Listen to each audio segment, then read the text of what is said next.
So in this example we're going to see how we report on a mixture of regular form field data and table data. So let's go and view. I filled in two form instances already. First form instance has got Freddie May and then two rows of data in our table, row 1 column 1, row 1 column 2 and so on. Then let me look at the second one.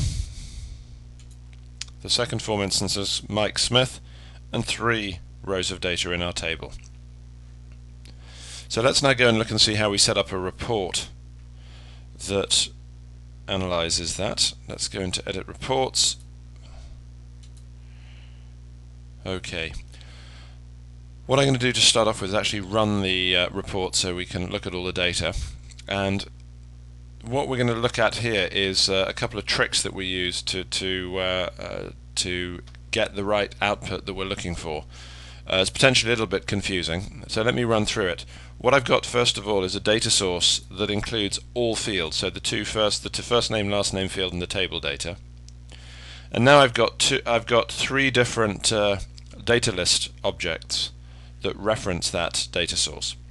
Now the first one here looks strange, but there's a good reason for the fact that Freddie May is duplicated twice and Mike Smith 3 times, and obviously that relates to the table, and it has to do with drill down. So rather than me going into lengthy explanation of why it's justified, perhaps I'll show you rather how you solve the problem.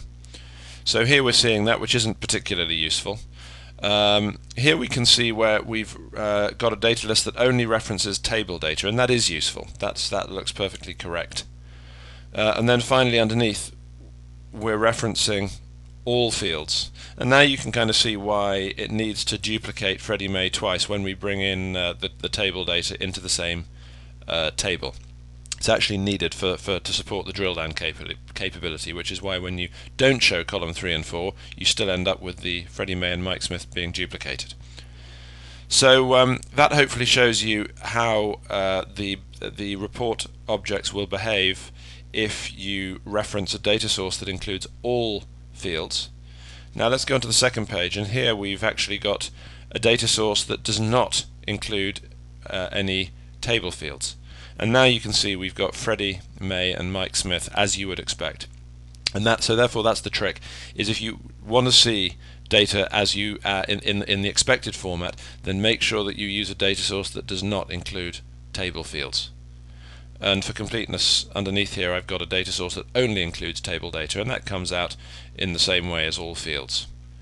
So let me now go back to the report layout, and here you can see how I've set up a data source called all fields.